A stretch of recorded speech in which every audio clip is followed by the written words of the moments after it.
Bismillahirrahmanirrahim. Assalamu alaikum, hürmetli qarindoshlar. Bugun Malik ibn Dinarning sınaq haqidagi bir qissasini anlatamiz. Malik ibn Dinar Payg'ambar sallallohu alayhi vasallamning sahobalarini ko'rgan, hatto Ibn Abbas radhiyallohu anhumada o'qib tarbiyalangan tabiin ulamolaridan biri.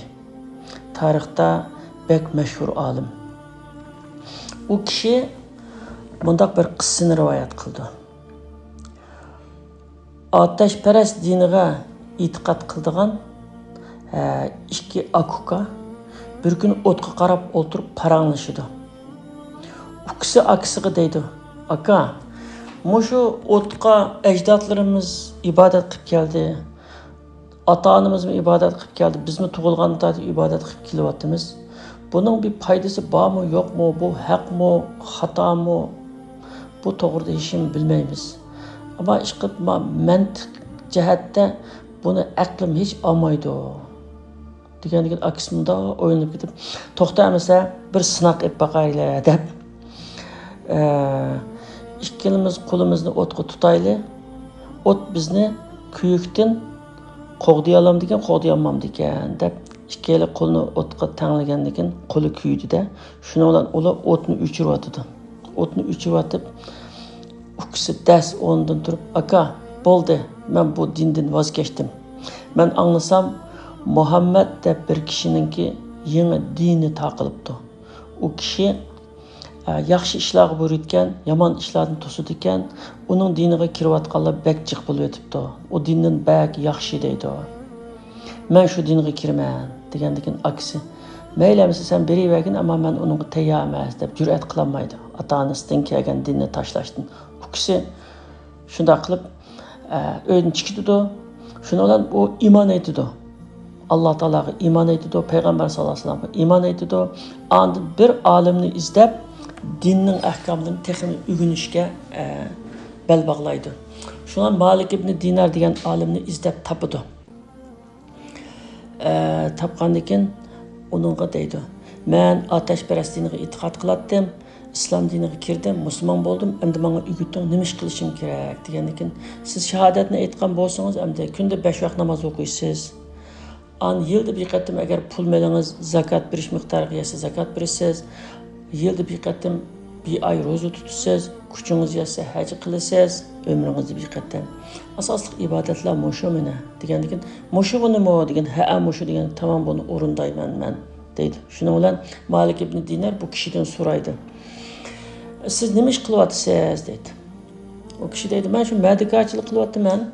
Kunda chiqaman, ba'zi ish topalayman, ba'zi topolmayman. Ish qilib bolalarimningki huzurni to'yg'izib ketyapman. Hal kunim yomon emas, yaxshi ketib bordi" deydi.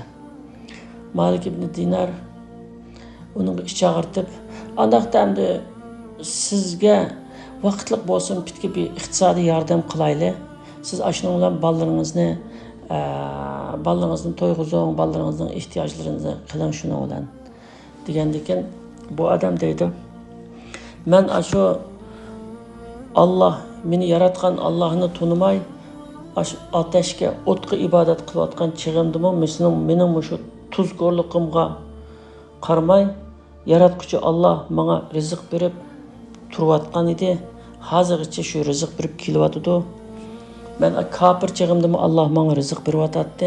Endi men Allohni tunib, Allohga sajda qilib, namoz o'qib shunda qilgan bo'lsam, endi meni Alloh och qo'yamo. Shu men sizning yordamingizga ehtiyojim yo'q. Meni yaratgan Allohning yordamiga ehtiyojim bor. Men burunqi ishimni qilaverman" deydi. Shuni bilan ayrildi. Ana shu Madika bozoriga chiqdi yana. Chiqqandan keyin o kuni kechgacha saqlab turdi. Hech kim uni ish qila olmaydi. Başqa o'zining hamrohlari, Madika hamrohlarini birisi akitdi, akib qo'ydi, bir ishlarni qildirdi, binasini ko'tardi, bir ishlar bo'lyotdi. Buningga hech kim kelmaydi. Şu kechda uyga qaytib keldi. Qaytib kelgandan keyin ayoli: "Bugun qanday ishlaringiz, binasi topoldingizmi?" dedi. "Bu ishlarim yaxshi, ammo pulni bugun ololmadim. Xo'jayin hammani yig'ib bir qo'yishaydi" deb qo'ydim ayoliga. Ayol deydi: "Bolaning qo'shiqi och. Telmirib qoldi" deydi. inşallah eti deb kelaman deydi. Etisi yana chiqidi.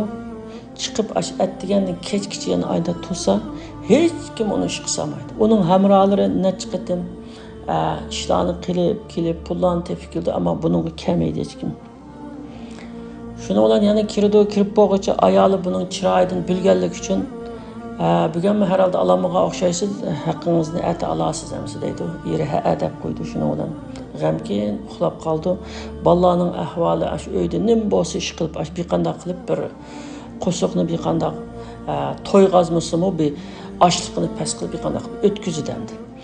Endi 3-kuni yana chiqdi odam. 3-kuni kechgacha yana bu odamni hech kim chaqirmaydi. Chaqirmagandan keyin shuni bilan kechda yana qaytib kirdi. Qaytib kelsa, ayoli qozonni binasini qaynatayotgandek, bolalar hammasi uxlab qolibdi. Ayoli bu nima qaynatyapsiz? Tosh qaynatyaptimi? Chunki bolalar qo'shiqimiz ichib ketdi deb yig'ilib turibdi. Hozir tamoq pishirdi, bolalar ham kutingni desak shuni xo'shulab kutib yetib uxlab qoldi. Bu toshni qaynatyaptimi degandan keyin u odamning bunday qattiq ish chaqirib ketdi. O'zining ochliqi o'yinda, bolalarning ochliqi shuni bilan ish chaqirib ketdi. Shuni bilan shu kechasi Alloh taolaga munojat qildi. Ey Allah, men bilyapman, men iymon etib sening diningga kirganligim uchun men hozir sinoqlarni o'tyapman. Albatta sen bandilaringni bunda sinaysan hamda. Meni qandoq ig'ir cho'ng sinoqlar bilan sinasangmi, men sening diningdan voz kechmayman, sinoqingdan o'tmayman. Ammo ayolimning tini ojiz, bolalarim narisida. Ashularninki och qilishiga chidamayman. Mayli o'zim açlıktan ölüp ketsem meyli, ne bolsam meyli, ama ağlığı çidiyanmayman. Şunu sen bizge rahim kılgayın deb dua kıldı. Dua kılıp ertesi işe çıkdı. İşe çıkıp aynı iş kütüp oturdu. Yani bugün bu adamını hiç kim bir iş kısamaydı. Hemraları iş kıldı, bu iş kılmaydı. Şunda olap keşte emdi qanday qilaman deb uyga yana qaytdi.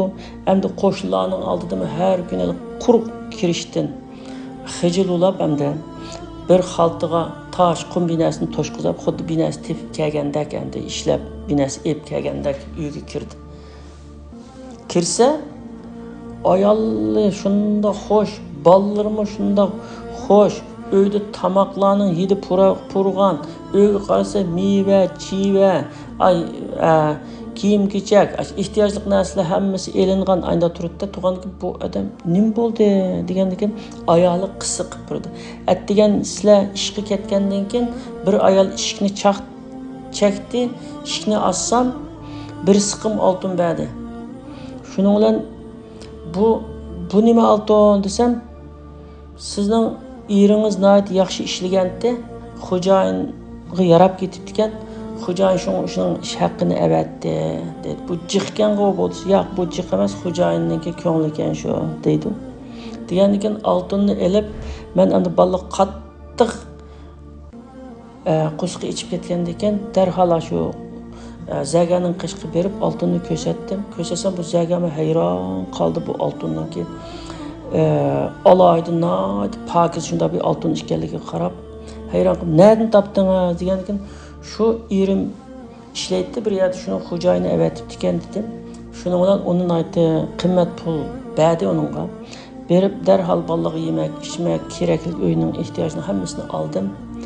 Ahvol shu dedi. Degandan keyin ular bu oltinning nereden kelganligini qat'iy bilmaydi endi. O ayol deydi, o ayol ishini demdi. Shu erimning ishlagan yerdan rasmiyda xo'jayin avatgan o'xshaydi deydi. Ammo ma adam onun hayron qoldi, nereden kelganligini qat'iy bilmaydi. Endi Alloh taolo shuni g'aybdan bir qanday qilib avatgan shu chog'da. Shuning bilan shu xo'shalligidan sajda qilib Alloh taologa yig'lab ketdi. Ey Allah, menga mushu qilgan yaxshiligingga necha hassa shukr qilsam, qanchalik ibodat qilsammi, sening haqqingni men ado qilib olmayman. Sening o'tdimmi? Senin ütəledimmi deydi, şunu olan qıssa tügeydi. Allah Teala həmmimizni bunday qattiq sınaqlardan ötüdüğən güç-qüvvətə chin irodaga ega qilg'ay. Alloh bizni kuchimiz yetmaydigan, toqatimiz yetmaydigan sinoqlardan bizni saqlag'ay. Amin.